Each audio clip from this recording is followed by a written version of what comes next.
Good afternoon, everyone. Just going to give everybody a minute. I think we've got a few people joining today, so extra few seconds for any afternoon caffeine to kick in.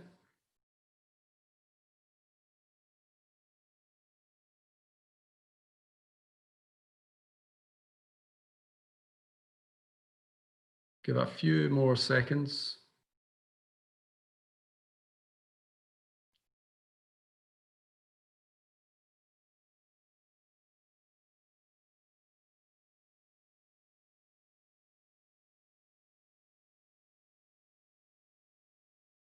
Okay.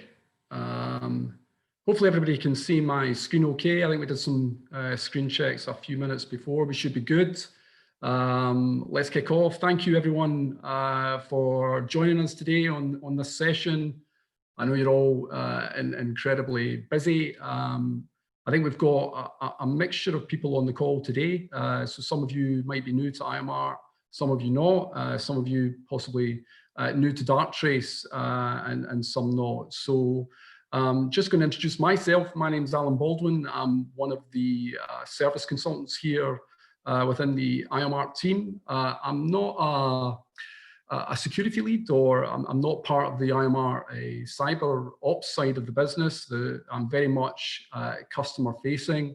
It's kind of my job really to help understand and define and promote how Iomart can help de-risk and sort of simplify our customers' IT service delivery. And clearly, when we think about that and we think about what Iomart do as a managed cloud services provider, one of the key outcomes that customers talk to us about, amongst lots of things, is certainly the conversation on security and that security outcome. So the objective today was really just to take up, hopefully, around about 20 minutes of your time. We might go slightly over, but certainly won't get anywhere near 30, so no more than 30 minutes, just to kind of talk about security with AI. That is not security with Al, that is security with AI, and the role that the AI plays in a modern security approach. And we're going to do that by just going over some basic broad principles, setting the scene a little bit. And we've got Georgia Bell from Darkchase. She's going to give us a bit of a snappy demo and see some of these principles in action. Okay, so we'll kick off with setting the scene, as we do with these things. And you probably know where I'm going with this, but certainly from a security conversation perspective, it's newsworthy. It's boardroom news. And you probably don't need to guess why. We've certainly seen several high-profile incidents in the last 3 years. These are, all websites, all journalists are looking to find out what's happening with corporate organizations and around how they are protecting data. A lot of that promoted, of course, with the advent of GDPR. It didn't just matter that if you're a business in finance, or you're taking credit card transactions, or if you were in health and dealing with vulnerable people's data. It's very much newsworthy right across the piece for all verticals and all industries. But certainly what you see in front of you just now is some of the most kind of high-profile incidents in the last 2 or 3 years. And maybe forgive me a little bit of ambulance chasing, but we've seen Maersk $300 million in losses, global shipping organization, following really a devastating ransomware attack, which took out 45,000 PCs, moving to manual operations in order to continue their business. Similar story in the bottom right with Nordhydro, $75 million in losses. Another devastating ransomware attack, which probably 4 to 12 weeks, the cyber criminals sitting in the background before launching the payload, which took out, I think, 22,000 devices across 17 countries. So quite significant, substantial impacts to these organizations. But the interesting thing about the Nordhydro story is probably that they're sort of held up as the gold standard in responding to ransomware, and that they didn't pay it.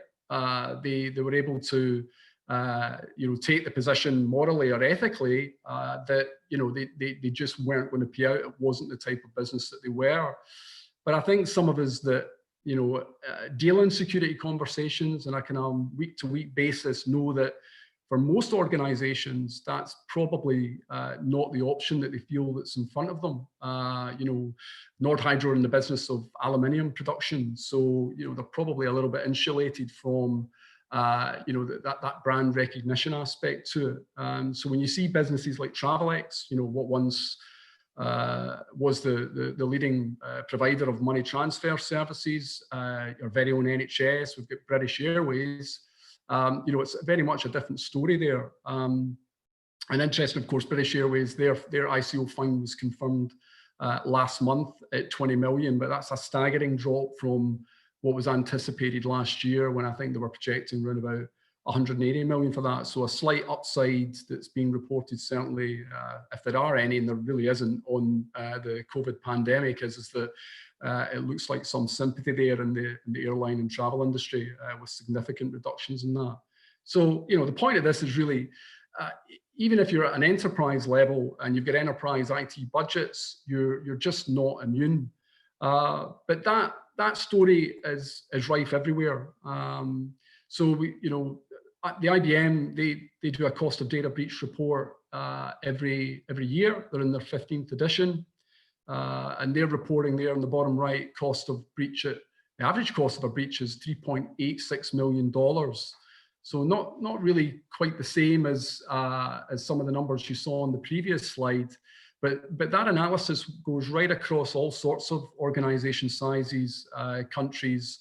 So it isn't limited to purely the enterprise. But if a single breach is 3.86 million, what's interesting is that even if you're an organization of less than 500 employees, that's still 2.64, around about 70% is still the risk that plays out for a successful cyber attack, a successful breach, and the cost of how you would recover from that. Some other stats, FBI still reporting 4,000 ransomware attacks every day in the last 4 years. Some other reports that they're on the wane, but ultimately becoming more targeted.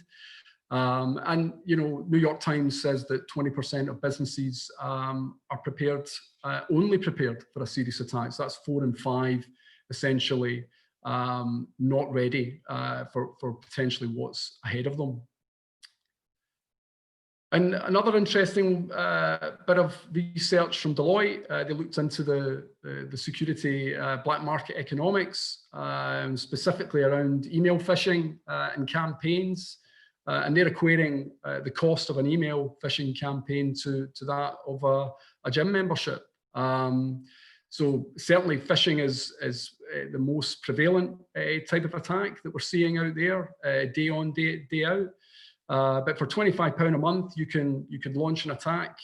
And clearly, the analogy there is from a gym membership point of view, the more you put in, the more you get out. So certainly we're seeing more sophisticated attacks in and around that arena. It's not just the domain of, almost spam-like emails in the past where, are you hungry for love type scenarios? It's much more sophisticated now, socially engineered, contextualized. So, even colleagues in our business getting an email not from a random unknown, but getting an email from asking them to click a link from apparently a known colleague, and potentially asking them to click a link on the basis of a context that's familiar to them. So we've seen some of that with, for example, AWS vouchers, Amazon vouchers, where you have the scenario where if you're running some employee benefits in the organization and you're giving out vouchers, all of a sudden everybody else is getting a voucher link. But actually, sitting behind that, unfortunately, is potentially a piece of malware, or it's inviting you to provide some of your personal details. So these things are getting more sophisticated, and obviously phishing, and whilst it's the most prevalent, it's certainly not the only opportunity available to cyber criminals.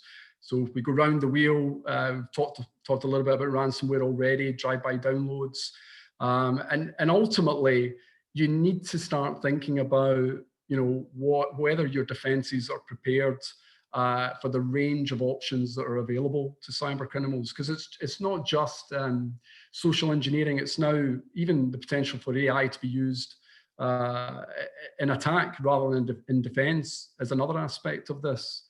So criminals, it's organized. It's almost like thousands of employees communicating on the dark web, exchanging malicious code, finding zero-day exploits in software, thinking about not just you as an organization where the network the network perimeters kind of dissolved. We're looking at your own data center, you're looking at cloud providers, SaaS providers, and then there's the supply chain itself. So organizations that you already connect with, that you might have VPN connections with, or that you might provide file share connections with.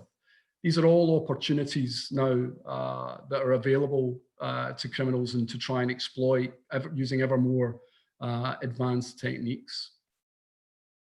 So, from our point of view, where we stand at Iomart, we've been delivering, managed cloud services and infrastructure for 20 years. We've been doing that out of our own data centers. We've got 13 of those in the UK. And the key thing that makes up what we do is essentially primary, secondary cloud compute delivery. And that means the conversations we have with customers are really around taking their primary applications or critical data, moving it into an Iomart managed environment. And so clearly when customers are thinking about that investment, and it's not an insignificant investment in many cases, that they're looking for more than just running their guest OSs on some CPU and RAM. It's very much about those managed outcomes and how we get them there, and all the processes and the runbooks that sit around it. So that includes, resilience, backup, DR, that includes cyber recovery, but it has to include the security conversation. So we can't take these data and workloads and dead end them into zero security tooling and how we're going to look after that data. We have to give our customers options that are modular, that takes into account their existing investments, and can be added on as added value, or it could be the whole managed security service that we provide. And we do that in a number of ways, but certainly in the same ways we do anything. We use tier one technology vendors, and we wrap it up as a cloud and managed service. And the IMSS proposition is pretty simple. We look to respond and give our customers the ability to respond to the most common use cases in the security posture world. So, abnormal access protection, malware. Clearly, we're doing the basics around firewalling and ACLs and vulnerability scanning, and giving our customers access to the information they need to help us help them defend themselves. But what we're interested, certainly today in this session, is the role of AI and how that changes slightly the position on the normal defenses that we're putting in front of customers. So let's look at that from a characteristic point of view. So obviously when you're deploying firewalls, you're deploying malware protection, you're looking at WAFs, all of these kind of defenses, I would call traditional. They're very much signature driven, they're policy driven, they're rule-based driven. They're all set to create triggers when it sees something that it recognizes. And the real problem with that is that, well, what happens if we haven't seen something like this before? What happens if this is an attack that hasn't been categorized, that hasn't got a signature that's been developed? What happens if it's a zero-day exploit and there isn't a patch that exists for this, and we can't actually protect our environment? And the other challenge that really Darktrace are asking ourselves is, well, how do we scale? So given that we've got all these decentralized environments across the cloud and in SaaS providers, how do we actually scale all of these policies and tool sets and complexity across those different landscapes? And the answer is that we can, but it's complex and it's difficult. And with all of that, it's an investment. So Darktrace takes a sort of different approach. It doesn't care about blacklists. It doesn't care about signatures. It doesn't care about predefined rules. It's all about deploying the service into your environment for it to really self-learn what's happening, what's normal, what is the normal pattern behavior in your network. So it doesn't come in with any predefined view of what it's looking for and what will trigger it. It simply knows that by analyzing all of the traffic that's going north and south and left and right across your network, it knows all the devices that are connecting to it. And it's able to categorize the devices based on the traffic that it's seeing going from A to B across your network.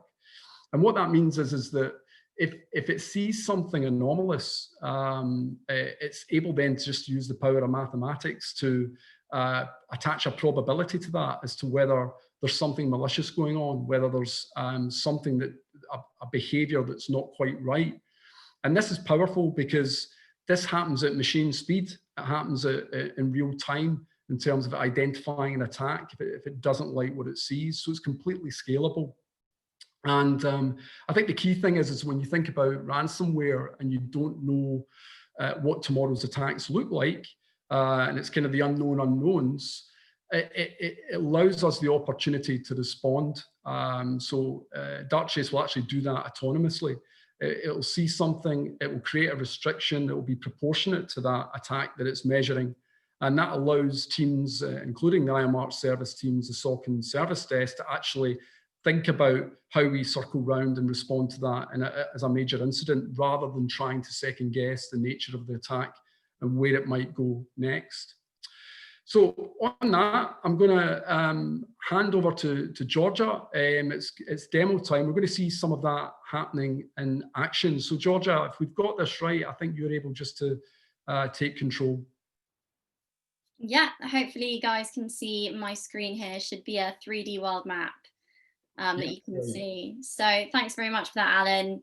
Alan put it pretty perfectly, but now this is what it looks like. So this is Darktrace's threat visualizer. When the AI has been installed in an organization, it's had its learning period, and now it's able to detect, investigate, and also respond to threats at machine speed. So just as Alan said, it's too difficult to keep on top of all the possibilities of what a threat might look like. We've seen cyber attacks through internet connected fish tanks. We've seen zero-day malware, or more likely it's just an employee that's making a mistake.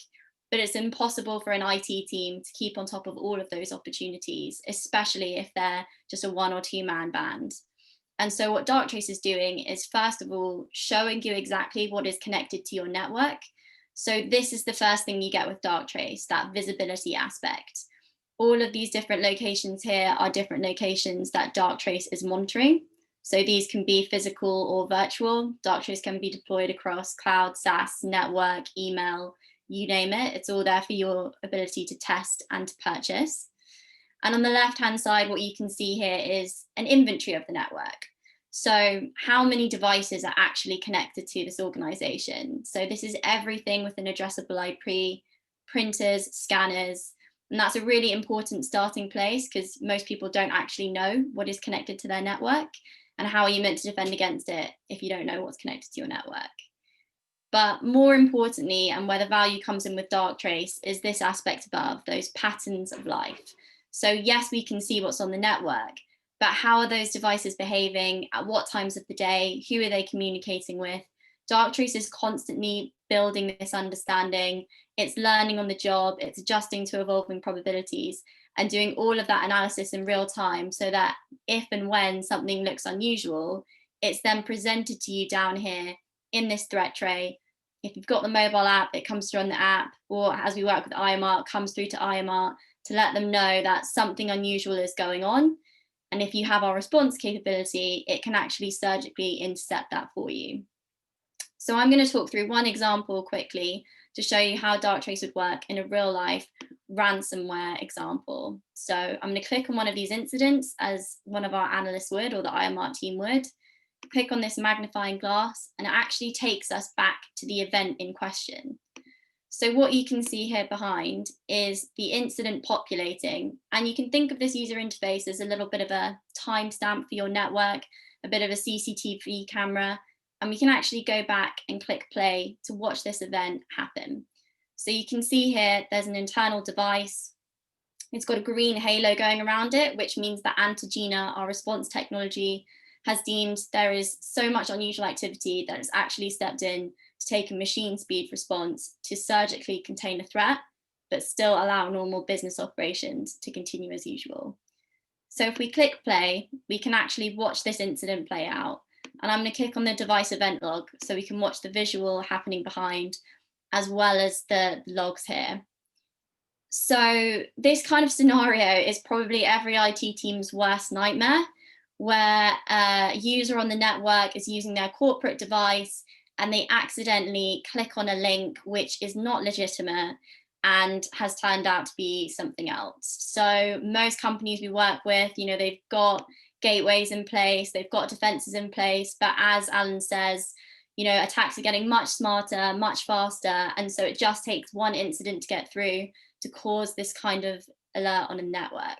So what you can see here is the timestamp, Monday 9 a.m. And what we can see here, I've had to pause it because it moves so quickly, just like ransomware does, is a device starts connecting to a number of different internal devices at machine speed. So straight away, Darktrace's AI is saying this is unusual by 65% due to the sheer number of connections. If we continue, we can see the pace of which these SMB read successes are happening. So happening at machine speed, all in the same second. So at this point, it's probably very unlikely that this is a human. It's much more likely to be some kind of malicious script. So, from the IT team perspective or whoever's managing Darktrace, they're probably very concerned looking at this. But of course, this is all happening within the same second. And so when there's a machine speed attack on the network, you of course need a machine speed response, especially if it's happening over the weekend, on a bank holiday, when you've gone to get a cup of tea, you name it. And so what we can see here is that not only has Darktrace detected its unusual activity, it's actually responded by enforcing the normal pattern of life for 3 hours. And this is something really unique to Darktrace. It's not a binary playbook response where if you see incident X, respond with response Y. It knows your network. It's got this AI understanding to understand how users and devices behave, and they can still allow that device to do normal activity. But in this case, there's a 96% confidence that this isn't legitimate. We haven't seen it before. And so it's going to surgically intercept that and let the IT team know what's going on. It actually goes one step further as well with Darktrace. We are one of the only solutions on the market to have an email offering as part of our AI engine too. So it can go that step further to say, okay, we can see there's a ransomware attack on the network. We've surgically contained that, but let's do a root cause analysis, see if this began with an email, and if so, has that email made it into any other user inboxes on the network? And this is showing you that yes, it has. And Darktrace can do a number of different actions like locking a link, double locking a link, or actually just removing that email together so that you're not putting these opportunities in user inboxes for them to click on a link and cause a potentially very dangerous attack for the organization. And so this is just a quick example of the platform in use. Of course, all of this is available to test, whether that be in cloud, network, or email. It's a very easy setup process. And I think that's what we wanted to leave you with today, just talk about what that process looks like to actually go from seeing a demo to seeing it in a live environment. Thanks very much, Georgia. Brilliant. Okay, so let me just bring myself back. Okay, back to normal. Perfect. Okay, so I mean, I think it's really useful to see that in action, and that I think seeing the screen and seeing how you can interact with it, that level of visibility is just helpful in trying to color what can be quite dry words in this industry. But if we go back to the kind of the $3.86 million that the IBM has identified in this year's report, quite interesting. They've developed a little calculator. You can actually go on there and select some of the things that you can do, or some of the context of your organization, whether you're going through a cloud migration, whether you've got other things, other projects on the go, whether you're connected with a large supply chain, for example. And it uses these factors to estimate what it thinks that the possible breach cost is to you as a business. And interesting that if you put in there, and this is obviously based on the survey, based on the analysis, I think it's 500 plus organizations, that if you have an AI platform as part of your defense strategy, and you have the automation that sits around that in terms of the autonomy of response that Georgia was taking you through, then the saving on that's $1.5 million in the event of a breach. So, nearly really 50% is the cost of, or the potential saving, should the inevitable actually happen. And that's really where we're coming from here, rather than the case of if, is it the case of when. But also interesting that if you choose a different option and actually have a full management and incident response team that sit behind that, be that your own response team, or be that because the Iomart team are sitting there behind the delivery of a managed security service, that's 2.1 million in savings in terms of the overall impact to you as a business. These aren't just you paying out money. This is the impact in terms of lost business, brand reputation, having to stand up and restart off systems again in terms of that cyber recovery, and all the time lost and people time lost in your business throughout that process. So I think that's all we really wanted to do today. So thank you for joining. Hopefully it's piqued some interest, both in terms of the security conversation and the Darktrace capability. Georgia, do you want to just take us through the offers that we've got in terms of next steps? Sure, yeah. So hopefully that's enough to give you a little bit of a taster about what the AI can do. But obviously the more interesting thing is actually seeing it live. So Darkchase is set up to be ready to get rolling very quickly. So next step, if you are interested in taking a look at it, is we do a 15-minute technical scoping call with a member of the technical team. And then from there, we work out the best form for installing. So either a physical appliance, cloud environment, whatever it might be.